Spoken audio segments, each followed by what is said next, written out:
मैंने बोला आप ब्लैंकेट दे दो, मुझे लेट हो रहा है और मुझे जाना है। तो उसने बोला क्या दिक्कत है, काम करो यही मेरे साथ ही सो जाओ। उसने मुझे पकड़ करके रूम के अंदर घसीटा and that scratch on my hands, ये पूरी तरीके से। एक वीक बाद जब मैंने फ़ोन किया अपने घर में, अपनी मदर से बात करने का ट्राई किया, तो उन्होंने मेरे से बात करी बट उतने मन से बात नहीं करी। उन्होंने बोला कि तुमने मेरी नाक कटा दी है और इससे अच्छा तो तुम पैदा ही नहीं हुई होती।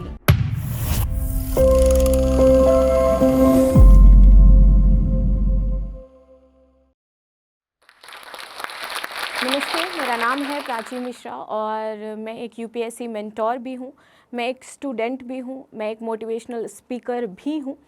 और इसी के साथ ये जो मेरी जर्नी है पूरी यूपीएससी की, यूपीएससी से मेंटोर बनने की, मेंटोर से एक मोटिवेशनल स्पीकर बनने की, इसमें बहुत सारे उतार चढ़ाव आए। मैं अपने नाना नानी के पास रही, माँ पापा के पास ज़्यादा लंबे समय तक मैं रही नहीं, लेकिन जैसे ही मैंने ग्रेजुएशन शुरू किया और ग्रेजुएशन क्रॉस करके मुझे अपने मम्मी पापा के पास आना पड़ा, तो वहाँ पर इतना ज़्यादा मुझे उनके साथ लगाव नहीं था कि वो जो कहेंगे उनकी बातों को मैं मानूंगी या फिर इस तरीके से चीज़ें होंगी। लेकिन मेरे जो बड़े मामा हैं, क्योंकि बचपन से मैं वहीं पर रही थी और उन्होंने मुझे 8th और 9th क्लास के आसपास बताया कि यूपीएससी नाम की कोई चीज़ होती है जिसमें आप अधिकारी बनते हो, आपको नीली बत्ती मिलती है और सब कोई आपका सम्मान करता है, आपके बगल में 2 गार्ड चलेंगे and that power I feel. मुझे लगा कि नहीं, अब तो मुझे यही बनना है और ये मैं करके दिखाऊंगी। बट मुझे नहीं पता था कि वो एक झूठा सपना था जो कुछ चंद समय के लिए मुझे दिखाया गया था। मुझे लगा कि जैसे ही बीए क्रॉस होगा मैं एक बढ़िया सी कोचिंग ज्वाइन करूंगी दिल्ली में जा करके और अपनी पढ़ाई शुरू कर दूंगी। मैंने स्टार्टिंग से ही अपने लिए अर्निंग करना शुरू कर दिया था। फ्रॉम दी 10th क्लास अगर मैं बात करूं तो मैं छोटे मोटे ट्यूशन्स पढ़ाती थी और मुझे फिर 500-800 रुपये मिलते थे और वहाँ से मैंने धीरे धीरे करके पैसे भी जोड़ने शुरू किए। और मेरी फैमिली का जो ये रहा, मैं क्यों आपको बता रही हूँ कि मैंने ट्यूशन पढ़ाने शुरू किए, क्योंकि मैं बचपन से मामा नानी के पास रही। तो जब कोई न्यू पर्सन एंटर करता है ना घर में, तो चीज़ें चेंज हो जाती हैं।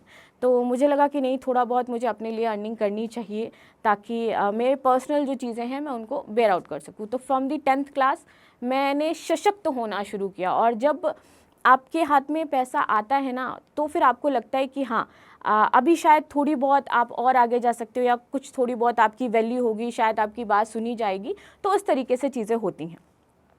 उस 500 से लेकर के आज के समय में जो मैंने अपने आप को उभारा है, मतलब 1 लाख प्लस आज के टाइम में जो मैं अर्न कर रही हूँ, ये यहाँ तक पहुँचने की पूरी जर्नी हो जाती है। तो एक दिन घर पे मैंने बात रखी कि मुझे दिल्ली जाना है, मुझे पढ़ाई करनी है और मैं यहाँ नहीं रह सकती हूँ। मेरे फादर के शब्द मुझे आज भी याद हैं। उन्होंने बोला कि तुम वही करोगी जो हम कहेंगे। और उस बात पे उन्होंने मुझे एक थप्पड़ भी मारा था। वो थप्पड़ मैं नहीं भूली। और वो थप्पड़ था जो मुझे दिल्ली तक ले आया और वो थप्पड़ था जो मुझे जोश टॉक तक ले आया। एंड उस थप्पड़ की बदौलत शायद मैं आज यहाँ पर खड़ी हूँ। मैंने डिसाइड किया कि मैं घर से भाग जाऊँगी और मैं घर से भाग गई। डेट इज़ 11 दिसंबर 2018। मैं घर से भागी, ठंड का टाइम था। मेरे पास सिर्फ मेरा सपना था कि यूपीएससी करना है और कैसे भी करके करना है, चाहे इसके लिए कुछ भी मुझे करना पड़े। मैं पूरी तरीके से माइंड मेकअप था मेरा कि मैं कर लूँगी, चाहे जैसे भी करूँगी। मैंने घर छोड़ा। उस दौरान जब मैं अपने घर से निकली, उसी दौरान मैं एक कॉलेज में पढ़ाती भी थी। तो डेली मेरा रूटीन था सुबह घर से निकलना और कॉलेज जाना। तो मैं कॉलेज के लिए ही निकली थी अपने घर से, लेकिन मुझे पता था कि मैंने रात में सब डिसाइड कर लिया है कि मुझे क्या करना है और कहाँ जाना है। दिल्ली आ गई। दिल्ली तक की मेरी जर्नी ये रही कि इस तरीके से मैं दिल्ली पहुँची। लेकिन दिल्ली जैसे ही आते हैं ना, तो दिल्ली बहुत अलग अलग तरीके से आपका स्वागत करती है। दिल्ली ने मेरा भी स्वागत किया।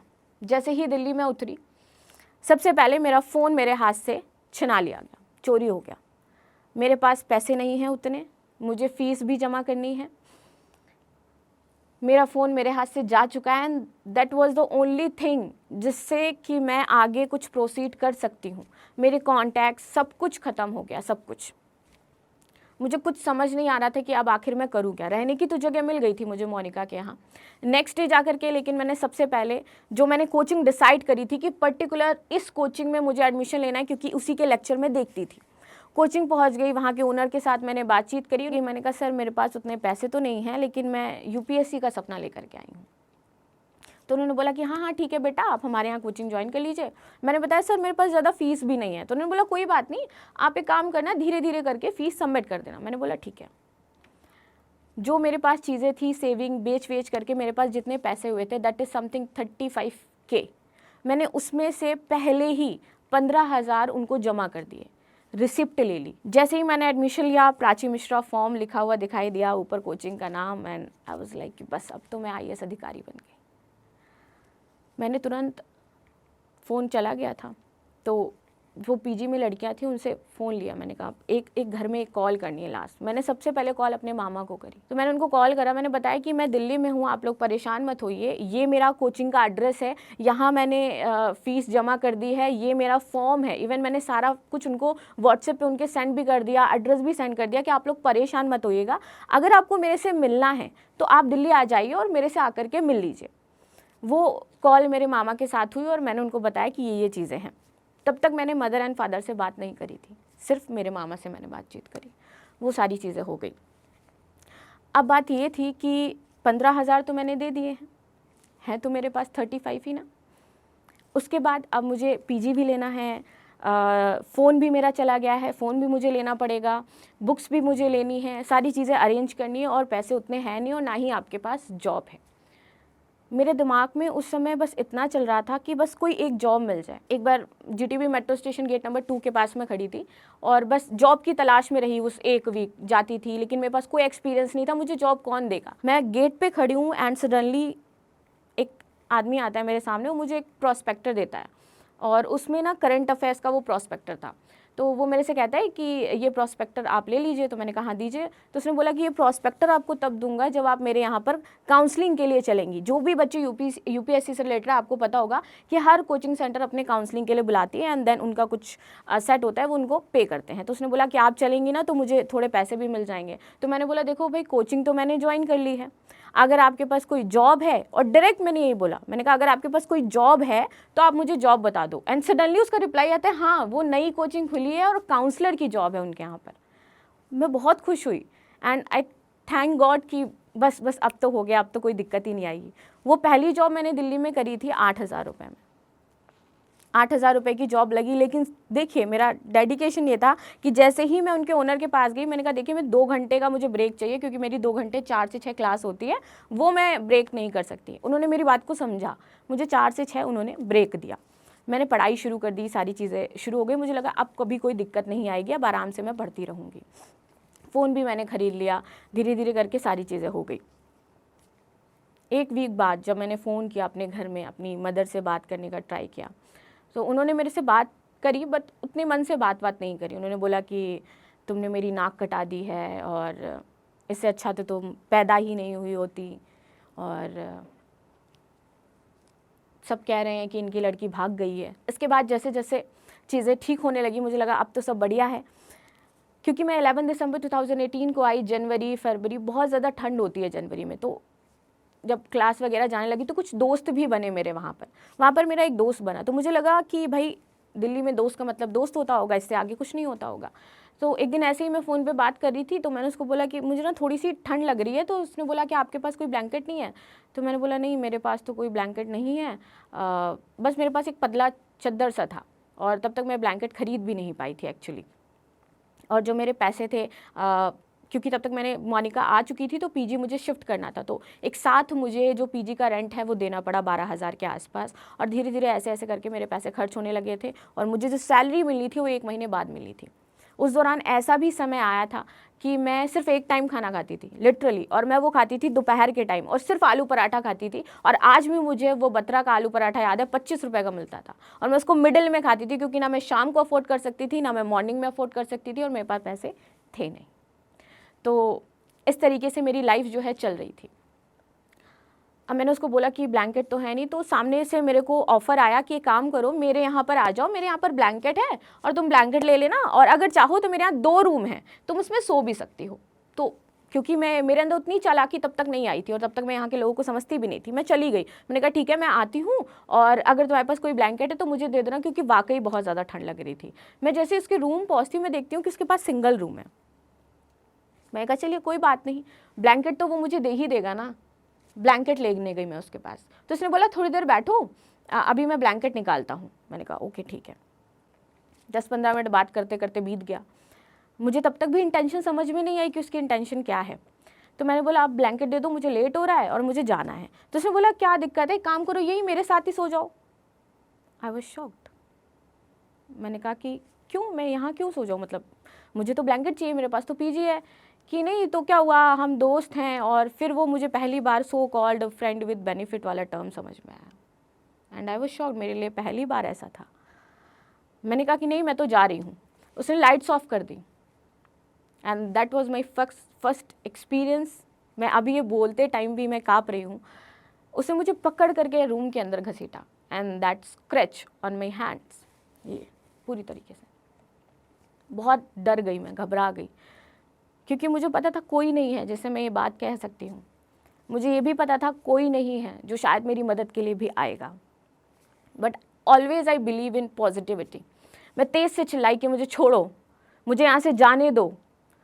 लकीली उसके बगल वाले रूम में एक दूसरा लड़का रहता था जो उसका रूममेट नहीं था, लेकिन वो बाहर निकल करके आता है, गेट नॉक करता है वो। मैं तब तक छुड़ा करके बाहर निकल करके आती हूँ। उसने मेरे पैर पकड़ लिए कि प्लीज़ किसी को कुछ मत बोलना। और वो मेरा क्लास का लड़का था कि प्लीज़ किसी को कुछ मत बोलना, मैं कुछ भी नहीं करूँगा, मैं तुम्हें जाने दूँगा, लेकिन प्लीज़ किसी को कुछ मत बोलना। तभी एक और मेरा दोस्त था, मैंने उसको कॉल किया कि ऐसे ऐसे ये बात है, क्या तुम मुझे यहाँ से ले जाओगे आके। अगेन मैं हमेशा ये कहती हूँ कि आपको कभी अपनी किस्मत को दोष नहीं देना है, किस्मत बहुत अच्छी होती है। मैंने कॉल किया, उसने बोला मैं तो जस्ट बगल वाली बिल्डिंग में ही रहता हूँ, तुम क्या शुभम के यहाँ पे हो। एंड दैट इसके बाद वो तुरंत आ गया, वो मुझे वहाँ से लेकर के गया, उसने मुझे ब्लैंकेट दिया एंड ब्लैंकेट दे करके मैं उस दिन अपने घर आ गई। बट वो जो मेंटल ट्रॉमा था ना कि अब ये बात मैं किससे कहूँ, मैं घर में नहीं कह सकती, घर में कहूँगी तो और भी ज़्यादा मुझे बुला लिया जाएगा, लेकिन जिस तरीके से आई हूँ मेरे पास कोई सपोर्ट भी नहीं है। फिर मुझे लगा जा कर के कंप्लेन करती हूँ इसकी। तो फिर मुझे समझाया गया कि कैसे कंप्लेन करोगी, क्या चीज़ें होंगी, वो तुम्हारी क्लास में पढ़ता है, उसका आगे का फ्यूचर ख़राब हो जाएगा। फिर वो भी यूपीएससी का जो माइंडसेट है वो लेकर के आया है। मैंने बहुत अपने आप को समझाया कि ये गलत है, ये ऐसा नहीं होना चाहिए। मैं इनिशियल एफआईआर के लिए गई भी वहाँ पर।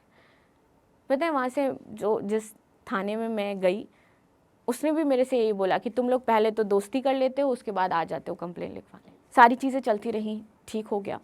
लेकिन मुझे नहीं पता था कि जिस कोचिंग को मैं भगवान मान के गई थी, जिस सर को मैं देवता मान करके गई थी, वो अब कॉल करके प्रेशराइज़ करने लगेंगी कि पैसे जमा करो। Fees was 85,000 rupees. मैंने जस्ट 15,000 जमा किए थे। इसके बाद से कंटिन्यू मेरे पास कॉल आने लगी, फ़ीस नहीं जमा करोगे तो क्लास में नहीं बैठना है, फ़ीस नहीं जमा करोगे तो एंट्री नहीं मिलेगी, फ़ीस नहीं जमा करोगी तो तुम कल से आना नहीं, आपको नोट्स नहीं दी जाएंगी।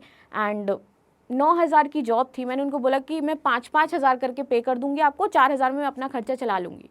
रेस्ट अमाउंट जो बचा था मैंने वो भी उनको दे दिया था, मेरे पास कुछ भी नहीं बचा था। अब दोबारा से फ़ीस जमा करने की बारी आती है तो मेरे पास मेरी इयररिंग्स थी। मैंने कहा ठीक है मैं इनको भी बेच देती हूँ, क्या हुआ, मेरा तो सपना जिस दिन पूरा हो जाएगा मैं बहुत कुछ ले लूँगी। मेरी जो गोल्ड इयररिंग्स थी मैंने सेल आउट करी, मैंने अगेन एक बार फ़ीस जमा कर दी। सिर्फ 7,000 की सेल हुई थी वो, और मैंने वो जमा कर दिया जा करके। 3 महीने कंप्लीट होते मेरे पास फिर से कॉल आता है, फ़ीस आपकी नहीं जमा हुई है अभी तक। तब तक मैं बहुत ज़्यादा फ्रस्ट्रेट हो चुकी थी, क्योंकि यहाँ सर्वाइव भी करना है, मुझे अपनी पढ़ाई भी करनी है, मुझे फ़ीस भी देखनी है। उधर घर पे कुछ ठीक चल ही नहीं रहा है, कोई बात ही नहीं कर रहा है मेरे से, कोई मुझे देखने भी नहीं आया। मैंने एट द एंड डिसाइड किया मुझे कोचिंग नहीं करनी है। ऐसा नहीं था कि मेरा सपना ख़त्म हो गया था, मुझे लगा मैं खुद कर सकती हूँ। मैंने कोचिंग वहाँ से छोड़ दी, क्योंकि मैं वो बर्दाश्त नहीं कर पा रही थी डेली डेली का ड्रामे की फ़ीस जमा करवा करके, फ़ीस जमा करवा करके। मैंने कोचिंग छोड़ दी। कोविड-19 आ गया इसके बाद। ना चाहते हुए भी मुझे सब कुछ छोड़ करके घर जाना पड़ा। मैं वापस घर गई, उसी घर जहाँ पे मुझे कोई पसंद नहीं करता, उसी घर में जहाँ मुझे सुबह शाम ताने सुनाए जाएंगे। मुझे सब कुछ पता था अब क्या होने वाला है, क्या मेरे से कहा जाएगा, लेकिन मेरे पास कोई ऑप्शन नहीं था, क्योंकि दिल्ली से सारे बच्चों को उनके घर भेजा जा रहा था। कोई भी वहाँ पर रहने के लिए, आपको रखने के लिए तैयार नहीं था, आप रह नहीं सकते वहाँ पर। मैंने कोशिश करी कि मैं अकेले यहाँ पर सर्वाइव कर लूँ, लेकिन किसी ने भी नहीं रखा। जिस कोचिंग में काम करती थी वो कोचिंग बंद हो गई।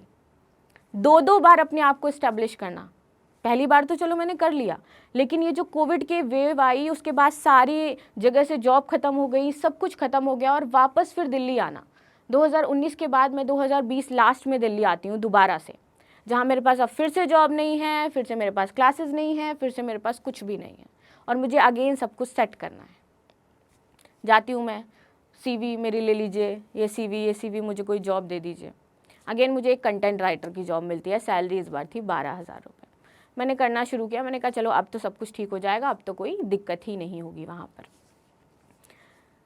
लेकिन नियति को फिर से कुछ और मंजूर था, सेकेंड वेव आ जाती है, ये सारी चीज़ें चलती रहती हैं। इसी दौरान मैंने सोचा अब मैं अपना चैनल शुरू करूँगी और अपना चैनल शुरू करके मैं उस पर काम करूँगी, उस पर मैं पढ़ाऊँगी।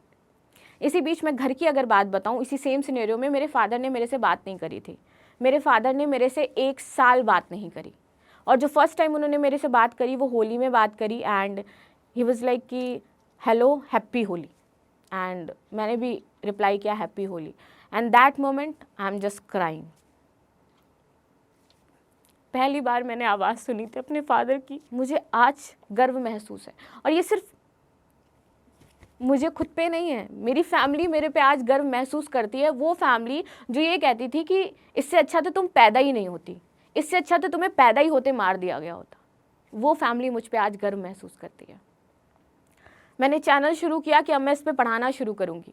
इसी बीच वेल नोन एक सेंटर है, इंस्टीट्यूट है, UPSC की तैयारी करवाई जाती है, उन्होंने मेरे से कांटेक्ट किया कि पढ़ाने का तरीका आपका अच्छा है, आप हमें ज्वाइन कर लीजिए। I just join there, and इसके बाद धीरे धीरे करके मैंने पढ़ाना शुरू किया। लोग मुझे जानने लगे, 1 मिलियन, 2 मिलियन, 3 मिलियन, इस तरीके से व्यूज़ आने लगे।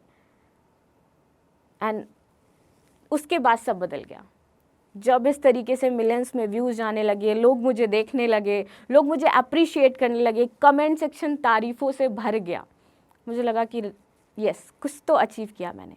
और इसी के साथ मेरे घर में पता है क्या हुआ, मेरे मम्मी पापा को सब लोग मेरी वीडियो भेजते थे, अरे ये तो बेटू है ना, अरे बेटू को मैंने आज TV पे देखा था, कुछ पढ़ा रही थी, अरे ये बेटू है ना।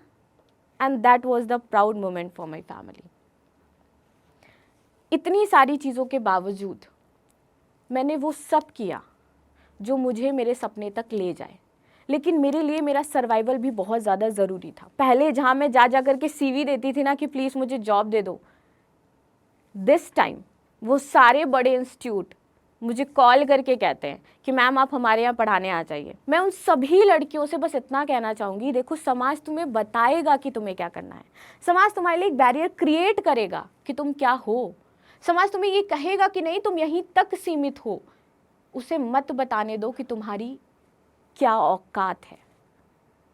खुद बनाओ और उस पर प्राउड फील करो। मैं जो स्टॉक को धन्यवाद देना चाहूँगी कि जो स्टॉक ने मुझे यहाँ पर आमंत्रित किया, मुझे मौका दिया कि मैं अपनी लाइफ स्टोरी यहाँ पर शेयर कर पाऊँ। मैं पहले जो स्टॉक देखा करती थी और मैं इंस्पायर होती थी वहाँ की स्टोरीज़ देख करके। तनु जैन मैम जो स्टॉक पर आई, मैंने उनकी स्टोरीज़ देखी, दिव्य कीर्ति सर आए, अखिल मूर्ति सर आए, के अरुण सर आए, मैंने सभी के जो स्टॉक्स देखे थे। बट आज मैं खुद जो स्टॉक पे खड़ी हूँ, and literally I wouldn't believe कि ये इम्पैक्ट मैंने क्रिएट किया है। जो स्टॉक इज़ अ प्लेटफॉर्म जो इस पूरे यूथ की जो कहानियाँ, इस पूरे यूथ को मोटिवेट करता है, जो आपको ये बताता है कि आपका भी एग्जिस्टेंस है इस धरती पर और आप अपने एग्जिस्टेंस को यहाँ पर बता सकते हो, आप अपना एग्जिस्टेंस को यहाँ पर क्रिएट कर सकते हो। जो स्टॉक इज़ अ प्लेटफॉर्म जो आपको उन गली नुक्कड़ों, जो कहीं दबी हुई कहानियाँ हैं जिनको कभी किसी ने नहीं सुना, जो सुनी जा सकती थी, जिन पर कभी किसी ने ध्यान नहीं दिया, जो ध्यान दी जा सकती थी, उन कहानियों को आप तक पहुँचाता है। जो स्टॉक इज़ अ प्लेटफॉर्म जहाँ पर आप ना जाने कितने लाखों लोगों, करोड़ों लोगों पर अपना जो इम्पैक्ट है वो क्रिएट कर सकते हो। एंड लिटरली मैं जिस जगह को देख करके, जिन लोगों से मोटिवेट हो करके मैंने इस जर्नी को शुरू किया, एंड आज मैं वहाँ पर खड़ी हूँ और आप लोगों के सामने अपनी जर्नी को शेयर कर रही हूँ। मैं बहुत बहुत धन्यवाद देना चाहूँगी जो स्टॉक को, जो ये वर्क कर रहे हैं। ये बहुत ही महान एक तरीके का कार्य है कि लोगों तक वो चीज़ पहुँचाना, ये बहुत बड़ी बात हो जाती है। और छोटे छोटे जो कस्बे हैं वहाँ तक लोगों को मोटिवेट कर पाना, उनके अस्तित्व को जागृत कर पाना, उनके अस्तित्व को निखार पाना, ये कोई आसान काम नहीं है।